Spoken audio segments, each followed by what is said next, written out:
अस्सलाम वालेकुम नाजरीन, प्रोग्राम माशी मसाइल के साथ मैं हूं आपका होस्ट तारिक खान जावेद। आज जिस मौजू पे हम बात करेंगे वो है our correct foreign exchange and interest rate. इस मौजू पे हम ये बात करने की कोशिश करेंगे कि जो भी इन्फ्लेशन 2004 के बाद से पाकिस्तान में हुआ है, 2004 तक इन्फ्लेशन 4% होता था और हमने 2008 में उसको 30% तक टच करते हुए देखा। तो इस दौरान जो हमारी एफएक्स रेट थी वो 2008 तक अगस्त वगैरह तक जो है 62 पे फिक्स की हुई थी। तो क्या ये सही पॉलिसी थी? क्या इससे क्या नुकसान हुआ या क्या फ़ायदा हुआ? क्या स्ट्रॉन्ग रुपीज़ रखने से हमें फ़ायदा हुआ है या नुकसान हुआ है? दूसरी बात जो हम बात करेंगे कि हम जैसा जानते हैं और पूरे दुनिया में ये बात मानी जाती है फिलिप्स कर्व के हवाले से कि जहाँ भी इन्फ्लेशन बढ़ता है तो वहाँ डिपॉजिट रेट भी बढ़ जाते हैं उसी के हिसाब से। जब डिपॉजिट रेट बढ़ते हैं तो बोरिंग जो रेट होती है वो भी बढ़ती है। जब बैंक को डिपॉजिट महंगा मिलेगा तो जाहिर है वो महंगा ही लैंड करेगा। तो इंटरेस्ट रेट जो बढ़ गया है, जिस पे बहुत ज़्यादा शोर मचाया जा रहा है कि ये इंटरेस्ट रेट बढ़ गया है, इसको कम होना चाहिए, तो क्या वाकई हमें इंटरेस्ट रेट को कम रखना चाहिए था? कोई तरीका था उसको कम रखने का या नहीं? और क्या इंटरेस्ट रेट का कम होना इन्फ्लेशन को रोकने का एक तरीका है या बिला वजह की एक पेनल्टी हम एज ए सिस्टम बिजनेस पे लगा रहे हैं? इस मौजू पे बात करने के लिए हमने दो एक्सपर्ट्स को आज दावत दी है। सबसे पहले मैं आपका तारुफ कराता हूँ शब्बीर काज़मी साहब से, जो कि दी फाइनेंशियल डेली के ब्यूरो चीफ हैं और MBA हैं और बहुत पुराने एग्जीक्यूटिव और जर्नलिस्ट हैं। इनकी इस मौजू पे खासी स्टडी है। उनके साथ तशरीफ़ रखते हैं इफ्तिखार अहमद साहब, जो कि एक इंडस्ट्रियलिस्ट हैं और OPIF के वाइस प्रेसिडेंट हैं। ये भी इस क्योंकि इंडस्ट्रियलिस्ट होने की वजह से, एक्सपोर्ट रिलेटेड इंडस्ट्री के होने की वजह से, ये दोनों इश्यूज़ इनके लिए बहुत अहम हैं। इनके सर्वाइवल एक्चुअली इस पर डिपेंड करती है। सबसे पहले मैं बात करूँगा शब्बीर साहब से। शब्बीर साहब, एज ए जर्नलिस्ट और एज ए इकोनॉमिस्ट, आप क्या समझते हैं पाकिस्तान में फिलिप्स कर्व को आप अप्लाई होते हुए देखते हैं over this period of time?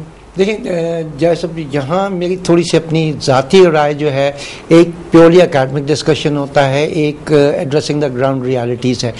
मेरा जो एक पिछला तजुर्बा है, जो 15-20 साल को जब मैं देखता हूँ, तो मैंने जितनी थेरीज, जितने कायदे कवानीन उसूल पढ़े थे, somehow the other I don't find them applicable in this part of the world. उसमें मिसाल के तौर पे जो आपने दो चीज़ें कहीं कि इंटरेस्ट रेट अगर बढ़ जाएगा तो हम उससे इन्फ्लेशन कंट्रोल कर सकते हैं, और अगर जो डॉलर पैरिटी रेट क्या होना चाहिए। पहली चीज़ है कि अपनी जो फिलिप्स कर्व के रेफरेंस है, इन दोनों पॉइंट्स के ऊपर अपना मुद्दा बयान करने की कोशिश करूँगा। पहली चीज़ ये कि पाकिस्तान में जब भी इन्फ्लेशन की बात होती है तो अक्सर हमारे जो क्रिटिक हैं, इंक्लूडिंग जो गवर्नर स्टेट बैंक थी, वो भी इस चक्कर में पड़ गए कि इंटरेस्ट रेट बढ़ाने से हम इन्फ्लेशन कंट्रोल कर सकते हैं। मेरी अपनी ज़ाती ऑब्जर्वेशन ये है कि वो कंट्री जिसकी इम्पोर्ट इन इलास्टिक हो, चाहे वो फूड की बात करें, चाहे आप पेट्रोलियम की बात करें, चाहे आप फर्टिलाइज़र की बात करें, चाहे आप किसी भी चीज़ की बात करें, तो वो तमाम प्रोडक्ट्स जिनकी डिमांड इन इलास्टिक है, चाहे वो 100 रुपये की हो, चाहे 200 रुपये की हो, लोग खरीदने पे मजबूर हो जाते हैं। तो हमारे यहाँ इन्फ्लेशन डिमांड की वजह से नहीं होता या उसमें सप्लाई का कोई रोल नहीं है। हमारे यहाँ जिसको मैं कहता हूँ, टिपिकल लफ्ज़ यूज़ करता हूँ, कॉस्ट पुश्ड इन्फ्लेशन है। कॉस्ट पुश पे आप तो पाकिस्तान में जितना इन्फ्लेशन हम देखते हैं वो कॉस्ट पुश्ड है। आपने जो रेफरेंस पॉइंट जितने दिए उसको मैं अगर एक चीज़ से करूँ कि लेटली अगर आप देखिए तो ग्लोबली ऑयल प्राइस $147 तक चली गई। उसमें हम इफ़ेक्ट हुए या नहीं हुए, अगर आप हिस्टोरिकल देखें, तमाम लोगों को देख लें, तो even the most developed countries जो हैं उनको भी उसका सदमा पहुंचा। तो है ये कि जैसे हम लास्ट ईयर की मैं आपको रेफरेंस बताता हूँ, हमने फर्टिलाइज़र इंपोर्ट किया तकरीबन हमने जो है $500 तक पे, $500-550 पर टन के हिसाब से इंपोर्ट किया। DAP की प्राइस जो हमारा एग्रीकल्चर में ख़ासतौर से जो फर्टिलाइज़र है वो इतनी एक्सपेंसिव हो गई जिसकी कोई इंतहा नहीं। इसी तरह क्रूड इतना एक्सपेंसिव हो गया, फिर चीनी की प्राइस है। तो हम जिस इस वक्त इन्फ्लेशन का शिकार हैं उसमें डिमांड की कोई नहीं। या आप ये कहें कि अगर मैं तारिक साहब को $200 दे दूंगा तो शायद जाके दुनिया की हर चीज़ खरीदनी शुरू कर देंगे। नहीं, इस वक्त लोगों के लिए जो सबसे बड़ी मुश्किल है कि जो आपका सेविंग रेट है वो नीचे चलता चला जा रहा है और हम अपनी डे टू डे जो ज़रूरियात हैं उनको पूरा भी नहीं कर पा रहे। और डॉलर की जहाँ तक आप बात करते हैं, डॉलर में अक्सर लोग जो एनालिस्ट हैं वही कहते हैं कि अगर पाकिस्तान का जो पैरिटी है वो 80 के बजाय 90 कर दिया जाए या 100 कर दिया जाए तो हमारी एक्सपोर्ट बढ़ जाएंगी। मैं आपको पिछले 5-7 साल का जो रिकॉर्ड बताऊं तो उसमें अगर एक सिंबॉलिक परसेंटेज यूज़ कर रहा हूँ कि पाकिस्तान की करेंसी पिछले 5 साल में अगर 60% डिप्रिशिएट की है तो आपकी एक्सपोर्ट सिर्फ 1% बढ़ी है। तो प्लीज़ आप सब लोग जाके अपना ड्राइंग बोर्ड पे वापस बैठिए और इस फॉर्मूला को या इस रिलेशनशिप को करें। What about hindering imports? अगर आपकी करेंसी गिरती है तो उससे इंपोर्ट को भी तो रोकता है। देखिए, इंपोर्ट बहुत आसान सी चीज़ है। मैं 1998 में आपको ले जाता हूं जब पाकिस्तान के ऊपर इकोनॉमिक सैंक्शन लगे थे तो उस वक्त भी ये हुआ था कि जी Pakistan was moving towards a virtual default situation. तो उसमें ये बात हुई थी कि पाकिस्तान अपनी इंपोर्ट किसी तरह कर्ब कर सकता है या नहीं। तो देयर वर 2 ग्रुप्स। एक ये कहता था कि being a signatory of WTO we do not have the permission to impose any quantitative restriction. मैं आपको और अपने तमाम जो करेंसी गिराने पे कोई पाबंदी नहीं है। एक मिनट नहीं, जो इंपोर्ट की आप बात करें, मैं अभी इंपोर्ट करने की बात कर रहा हूँ, तो वहाँ पे जो लोग थे वो कहते थे कि हम being a signatory to WTO हम कोई क्वांटिटेटिव रिस्ट्रिक्शन नहीं लगाते। मैं आपको और अपने व्यूअर्स को सबको बता रहा हूँ कि WTO का एक आर्टिकल 6 है, उसको पढ़ें, जिसका समअप इस तरह से होता है, यानी country suffering from adverse balance of payment has a right to impose quantitative restriction import for a pre defined period and after the expiry of that pre defined period they have to review it and they can continue with that restriction for another pre defined period. लेकिन हमने कुछ जो हमारे नीम हकीम खतरे जान किस्म के लोग थे, उन्होंने मशवरा दिया कि नहीं साहब, अगर आपने यहाँ क्वांटिटेटिव रिस्ट्रिक्शन लगा दी तो will be violating WTO articles. बिल्कुल आपकी बात सही है, लेकिन मैं ये बात कह रहा था कि ये उस तरह की क्वांटिटेटिव रिस्ट्रिक्शंस पे तो पाबंदी है, हमने एग्री किया है, उससे हमें बेनिफिट भी हो रहा है। जैसे मिसाल को तो कोटा जब हटा टेक्सटाइल पे, उससे पाकिस्तान को बहुत ज़्यादा फ़ायदे भी हुए। तो we cannot have both ways, if we are benefiting we also have to give other countries benefit. लेकिन अगर आप इसी पीरियड में देखें कि ये WTO वगैरह जब आया था तो वेस्टर्न कंट्रीज़ का ये ख्याल था कि they will be the one who will gain out of this. लेकिन किसने गेन किया? वो चाइना था। चाइना ने जानबूझ के अपनी करेंसी को बहुत ज़्यादा लो रखा हुआ है और हज़ार प्रेशर के बावजूद वो उसको अप्रिशिएट नहीं करता। और उसने जो एक्सपोर्ट बढ़ाई उसके बाद आपने देखा कि कहाँ से कहाँ वो पहुँचे। In the case of Pakistan मेरे आर्गूमेंट ये है कि अगर हम 62 पे इसको रोक के नहीं रखते और हम विद जैसे भी इन्फ्लेशन था, अगर इन्फ्लेशन 0 रहता तो ठीक है, आप 62 पे रोक के रखें। लेकिन ये एक इंटरनेशनली एक्सेप्टेड, हम पूरे दुनिया में बैंकिंग में हम यही देखते हैं, हम लोग हर कंट्री का हमारे पास सुबह को बैंक में एक लिस्ट आ जाती थी कि किस मुल्क का इन्फ्लेशन कितना चल रहा है, बिकॉज उसी से सारा कुछ ड्राइव होता है। इन्फ्लेशन वहाँ ज़्यादा है तो इंटरेस्ट रेट भी वहाँ की मूव हो जाती थी। अगर हम लोग तो अपने फंड्स को एलोकेट करने के लिए हर वक्त वो देखते रहते थे कि वाकई जहाँ पे रियल इंटरेस्ट रेट कहाँ पे ज़्यादा है। रियल इंटरेस्ट रेट इसकी interest rate minus the inflation. तो हमें जहाँ वो गैप थोड़ा सा नज़र आता था हम लोग पैसा वहाँ डाल देते थे।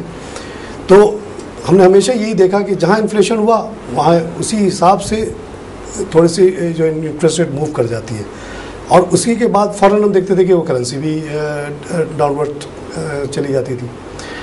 अच्छा, मैं इफ्तिखार साहब से पूछना चाहूँगा, आप एज ए बिजनेसमैन आपकी क्या ऑब्जर्वेशन है पिछले 4-5 साल में क्या हुआ पाकिस्तान में? क्या आपके लिए अच्छा होता कि इन्फ्लेशन 4% ही पे रहता? हाँ। तब तो मेरे ख्याल में तो as a economist I think that is the best thing.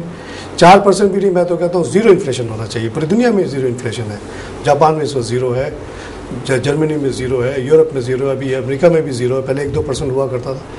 मैं सऊदी अरेबिया वगैरह में रहा, वहाँ हमेशा 0 इन्फ्लेशन हमने देखा है, बल्कि चीज़ें की कीमतें कम होती थी। इन्फ्लेशन तो एक बीमारी है जो कि होनी ही नहीं चाहिए। चलो अगर 4% पे रखते और 62 पे नोट को रोक के रखते तब तो कोई प्रॉब्लम नहीं थी।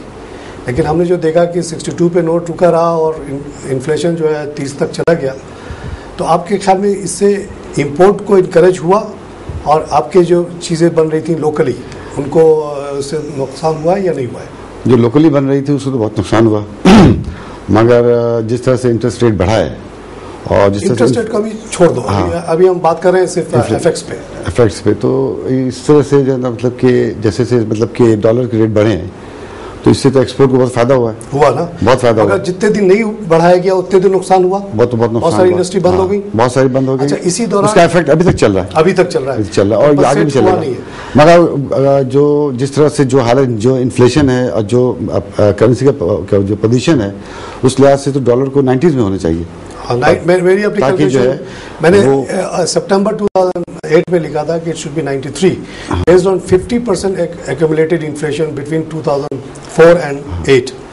अब मगर एक चीज़ ये हमें रखनी चाहिए जहन में कि अभी जो 84 है एक्चुअली ज़्यादा है, 84 नहीं है, 93 94 इसलिए है कि डॉलर खुद भी गिरा हुआ है। अगर आप येन के खिलाफ या यूरो के खिलाफ देखेंगे तो वी हैड, मगर ये जो डॉलर जो हमारा बढ़ रहा है, इससे हम इंपोर्ट जो है उसको तो हम रोक नहीं पा रहे हैं। देखिए, और जो एसेंशियल इंपोर्ट्स हैं उसको तो आप नहीं रोक सकते, लेकिन मिसाल देता हूँ, मैं खुद इन्वॉल्व रहा हूँ इन 2-3 इंडस्ट्री में। गारमेंट इंडस्ट्री खैर वो भी बहुत इंपॉर्टेंट रही। हाँ। आपने देखा चाइनीज गारमेंट यहाँ आना शुरू हो गए, बिल्कुल ठीक है। टाइल इंडस्ट्री में मेरी थोड़ी सी इन्वेस्टमेंट थी। टाइल जो मैं तो बैलेंस शीट और कॉस्ट को देखता रहा हूँ, कॉस्ट बढ़ती चली गई। यहाँ 62 रुपये पे इंपोर्ट होके वही टाइल आता रहा। मैं सवाल ये करता था कि भाई तुम लोग का कॉस्ट इतना महंगा क्यों है, चाइना इतना सस्ता कैसे देता है? तो उन्होंने कहा वहाँ सब्सिडीज आई है, लेकिन सब्सिडी के अलावा हमने जो 62 पे रोका हुआ था, तो हम तो डॉलर 62 पे वो इंपोर्ट करते रहे, 62 रुपये का, जहाँ कॉस्ट बढ़ के वो उसकी 50 से 75 हो गई या 80 हो गई।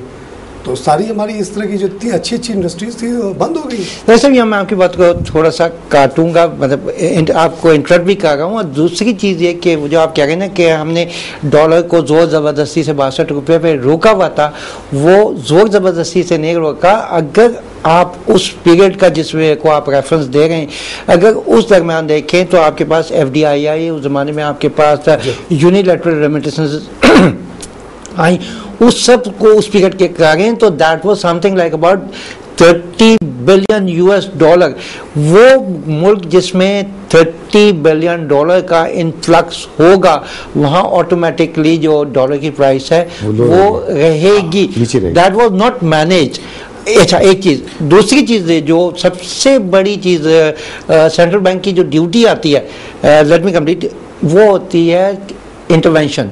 देखिए, इंटरवेंशन रेट में ये होता है कि आप अपने इंटरेस्ट रेट की चाहे बात करें, चाहे फॉरेक्स रेट की बात करें, तो गवर्नमेंट एक बैंडविड्थ डिफाइन करती है कि इस बैंडविड्थ में as long as the things are moving the government will not interfere. लेकिन अगर ये इससे आगे चली जाएगी तो उस वक्त गवर्नमेंट को इंटरवेन करना पड़ता है। एक हमें छोटे से ब्रेक पे जाना पड़ा है। नाज़रीन, अब हम लेंगे एक छोटा सा ब्रेक के बाद फिर हाजिर होते हैं।